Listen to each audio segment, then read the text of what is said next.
Harper Audio presents Raptor, A Journey Through Birds, by James Macdonald Lockhart, read by Dugald Bruce-Lockhart.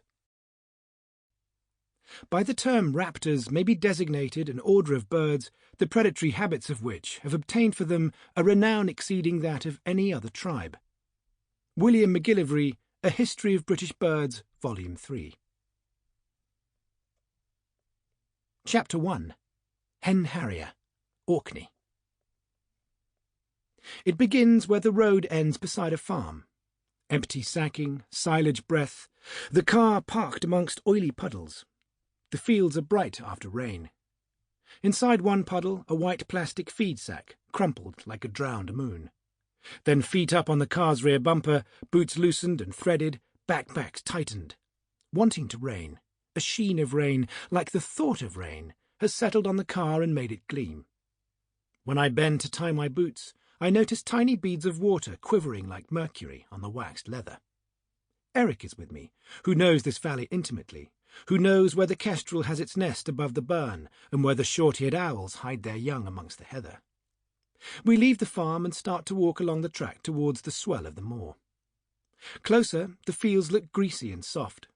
The track begins to leak away from under us, and soon the bog has smothered it completely. We are amongst peat hags and pools of amber water. Marsh orchids glow mauve and pink amongst the dark reed grass. The sky is heavy with geese, greylags, with their snowshoe gait, long thick necks snorkeling the heather. You do not think they could get airborne. They run across the moor beating at the air, nothing like a bird. And with a heave they are up, calling with the rigmarole of it all, stacking themselves in columns of 3 or 4. They fly low over the moor, circling above us as if in a holding pattern. When a column of geese breaks the horizon, it looks like a dust devil has spun up from the ground to whirl slowly down the valley towards us. Late May on a hillside in Orkney. Nowhere I would rather be. It is a place running with birds. Curlews with their rippling song and long delicate bills, and the young short-eared owls keeking from their hideout in the heather. And all that heft and noise of goose. When the greylags leave, shepherding their young down off the moor, following the burns to the lowland lochs and brackish lagoons, then surely, undetectably, the moor must inflate a little, breathing out after all that weight of goose has gone. We find a path that cuts through a bank of deep heather. It leads up onto the moor and the horizon lifts. I can see the hills of Hoy with their wind-raked slopes of scree, and the sea below with its waves like the patterns of the scree. This morning the sea is a livery dark, creased with white lines that map the movement of the swell. It looks as if the sea is full of cracks, splinters of ice. Wherever you turn on Orkney, the sea is at your back, linking the islands with its junctions of light. It is not enough that the islands are already so scattered. The sea is always gnawing at them, looking for avenues to open up, fractures in the rock to prise apart. The sea up here has myriad ways to breach the land. It showers the western cliffs with its salty mists, and peoples the thin soils with its kin. Creeping willow, eyebright, sea thrift, sea plantain, all plants that love the sea's breath on them. It is a trickster sea that comes ashore with subterfuge.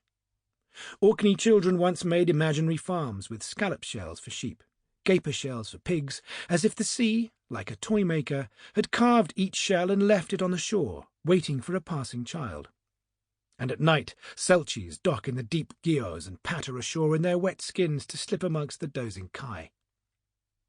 I arrived on Orkney in the dregs of a May gale. Low pressure swelling in from the Atlantic, hurting buildings and trees and their new growth, ransacking birds' nests. Rushing across Scotland and speeding up over Orkney as if the gale had hit a patch of ice. The hardest thing of all up here, I'd heard, was learning to endure the wind. Worse than the long winter darkness. It is a fidgety wind, rarely still, boisterous, folding sheds and hen-houses, raking the island's lochs into inland seas. This morning the wind still has a sinewy strength.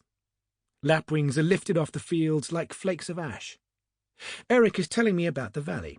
He is alert to the slightest wren flick through the heather, seeing the birds before they arrive. When he speaks, the wind gashes at his words, gets inside them. The hill is shaking with wind. We pass the kestrel's nest, and Eric points out a clump of rushes on the hillside Sample complete. Ready to continue?